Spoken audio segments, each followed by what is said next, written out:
ब्रज गोपांगनाएं स्नान करने जा रही हैं और रास्ते में मिल गए कन्हैया और कहने लगे, अरे गोपियों, तुम यूं सवेरे सवेरे उठ के इकट्ठी झुंड बना के कहाँ जा रही है? अरे लाला, तू सवेरे सवेरे कहाँ आ गए छोरा? हम तो स्नान करने को जा रही है यमुना मैया में। गोपियों, स्नान करने को जा रही हो सवेरे सवेरे? और गोपियों ने क्या किया कि समस्त वस्त्र त्याग करके और यमुना मैया में प्रवेश कर गई। गोपियां बाहर आई निकल के। कन्हैया बोले, गोपियों, तुम स्नान करके इस प्रकार वस्त्र रख के और नग्न अवस्था में यमुना मैया में स्नान करती हो, यदि कोई आदमी आ गया और तुम्हारे वस्त्र उठा करके ले गया तो फिर अपने कपड़े तुम कैसे ले पाओगे? गोपियों ने बोली, लाला तू बाबरो है गयो है, सवेरे 4 बजे भला कौन पुरुष आवे? कन्हैया ने गई, इनकी समझ में वैसे नहीं आवेगो, इनको तो प्रैक्टिकल करके समझाना पड़ेगा। तो दूसरे दिन भी गोपियां इसी प्रकार यमुना मैया में स्नान करने को प्रवेश कर गई कि मेरे गोविंद, और एक एक करके सब गोपियन के वस्त्र उठाए के ले गए और लेके और कदम के वृक्ष पर बैठे। गोविंद बैठ गए, गोपियां नहाने में मस्त। एक गोपी ने कही, अरे सखी, अब नहाती रहेगी कि कात्यायनी मैया की पूजा करने को जाना है कि नहीं जाना? और जैसे कपट की ओर देखो तो हे भगवान, हमारे वस्त्र को कौन ले गए? इधर उधर देखो, कोई दिखाई ना दे। और मेरे गोविंद ने अपनी बंसी बजाई और कन्हैया ने बांसुरी बजाई कि गोपियां समझ गई ये काऊ और की शरारत नाने, ये तो नंद को छोरा है। लाला, ओ कन्हैया, कहाँ है छोरा? लाला जल्दी जल्दी आइयो तो छोरा, हमारे वस्त्र को हमें वापस तो करके जाइयो। लाला, तू तो बहुत अच्छा छोरा है। कन्हैया ने कहा, काहे के वस्त्र? कौन से वस्त्र? मैं क्या जानू? छोरा लाला, वो देख तूने कदम के वृक्ष पर रखे हैं ना हमारे वस्त्र, देखे जाइयो देख छोरा। कन्हैया ने कही, मैं का गऊ को नौकर हूं, वस्त्र चाहिए तो एक एक से आके ले जाओ अपने वस्त्र। गोपियां आधा घंटे से लाला की खुशामद कर रही हैं। बेटा, छोरा, तू तो बहुत अच्छा है ना कन्हैया, अगर हम आने लायक होती तो इस प्रकार तेरी खुशामद करती। और कन्हैया कहते हैं कि मैंने कल समझाया है तो ना कि कोई पुरुष यदि तुम्हारे वस्त्र ले गए हो तो। कन्हैया ने कही, मैं देवे वारो नाने, अपने वस्त्र खुद ही उठा कर ले जाओ। गोपियों ने सोचा कि कन्हैया भगवान है, ईश्वर अंश, जीव अविनाशी और हम भगवान का ही अंश हैं। कहते हैं कि दुनिया वालों से भले आप कुछ भी छुपा लो, परंतु भगवान के सामने कुछ भी नहीं छुपाना चाहिए। प्रभु को भगवान समझकर, अविनाशी भगवान समझकर एक एक करके गोपियां आई और अपने वस्त्रों को लेकर गई।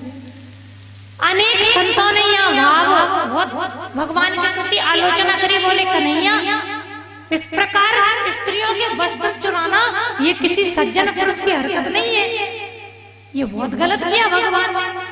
परंतु मेरे प्यारे, जब प्रभु ने ये हरकत की ना, तब वो पुरुष नहीं थे, सिर्फ 11 वर्ष के बच्चे थे। तो प्रभु ने अपनी लीला को किया, ना कि उनके मन में कोई गलत भाव था, क्योंकि एक 11 वर्ष के बच्चे के हृदय में गलत भाव आ ही नहीं सकता। इसके बाद मेरे प्यारे क्या हुआ कि ब्रजवासी आज एकादशी है, सब नंद बाबा सभी एकादशी का व्रत करते हैं। एकादशी के व्रत में कथा सुनी कि जो भी एकादशी का व्रत करता है वो वैकुंठ को जाता है। ब्रजवासी बोले लाला ये वैकुंठ का हो गए। कन्हैया बोले तुम वैकुंठ नहीं जानो। बोले लाला हम का जाने वैकुंठ हमारे तो ये ब्रजमंडली वैकुंठ है और तू ही हमारा भगवान। कन्हैया ने कही बोले वैकुंठ के दर्शन करना है। हाँ लाला तू कराए देगो। बोले हमारे बाएं हाथ का खेल है। कन्हैया ने कहा आ जाओ मेरे पीछे पीछे। और वहां एक कुंड बना हुआ था। बोले कूद पड़ो या कुंड में। और सारे ब्रजवासी उस कुंड में कूद गए मेरे प्यारे। और कुंड में जैसे ही कूदे के पहुंच गए वैकुंठ में। वैकुंठ में पहुंच गए। अरे ऐसा सुंदर वैकुंठ चारों तरफ क्या हाई फाई व्यवस्था। क्या वर्णन करें हम वैकुंठ। सोने के सिंहासन दरबार लगे हुए हैं। चारों तरफ बड़ा ही आनंद का माहौल है।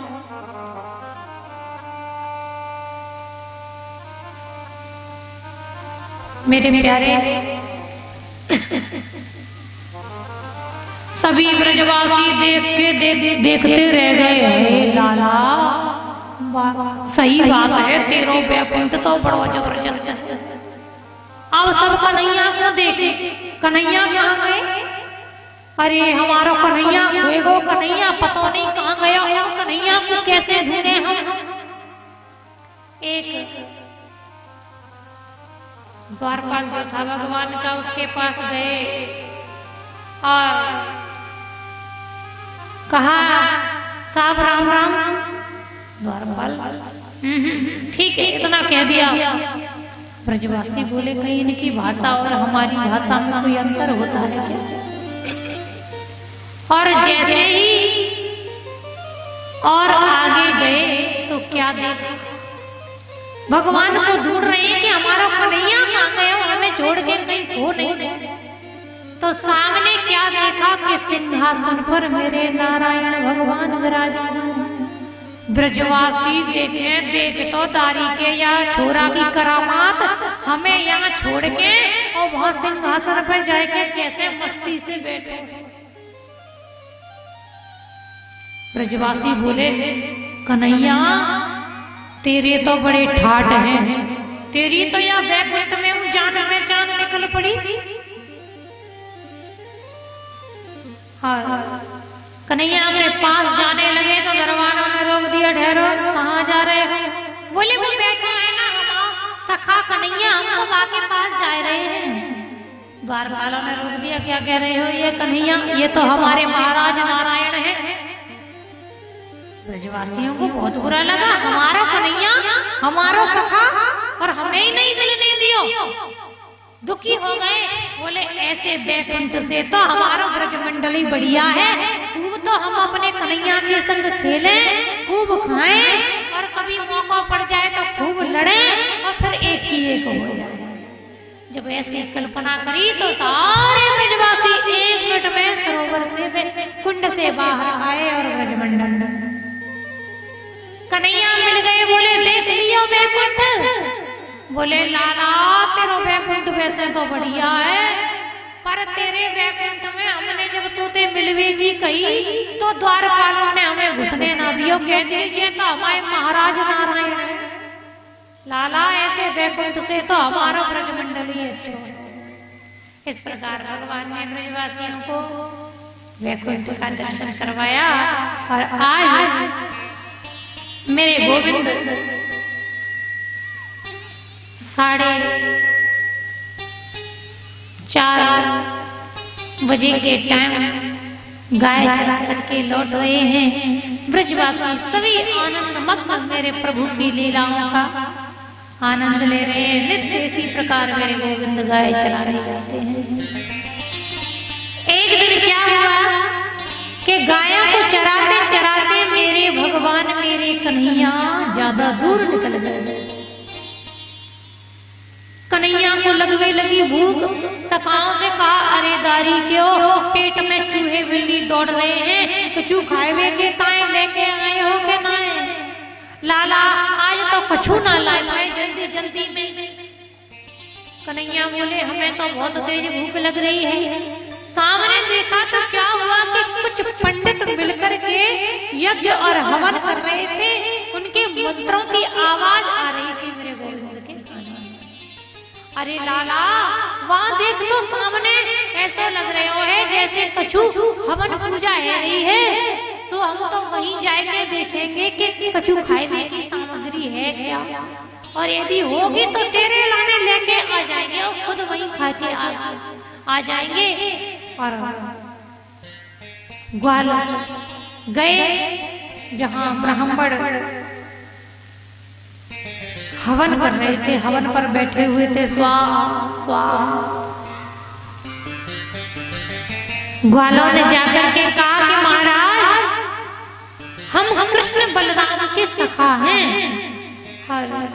कन्हैया को भारी जोर की भूख लगी है, तो कन्हैया ने कही कि महाराज जी के यहाँ जाओ और कुछ ना कुछ सामग्री उनके पास होगी, वो मेरे खाने के लाने लेके आओ। सो आपके पास यदि कछु खावे की सामग्री होए, प्रसाद होए, तो हमारे कन्हैया को दे दो और हम खवाए दो।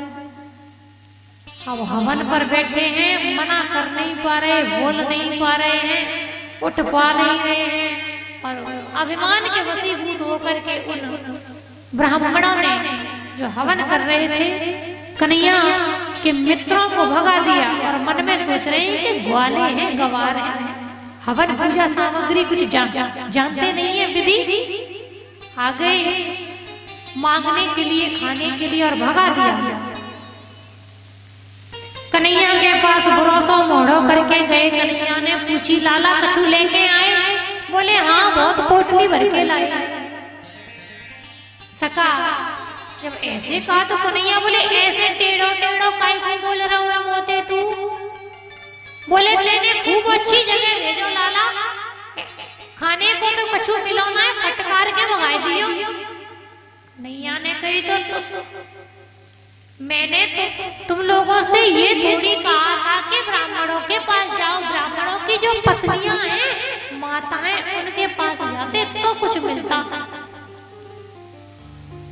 सच्ची लाला तू सही कह रहे हो।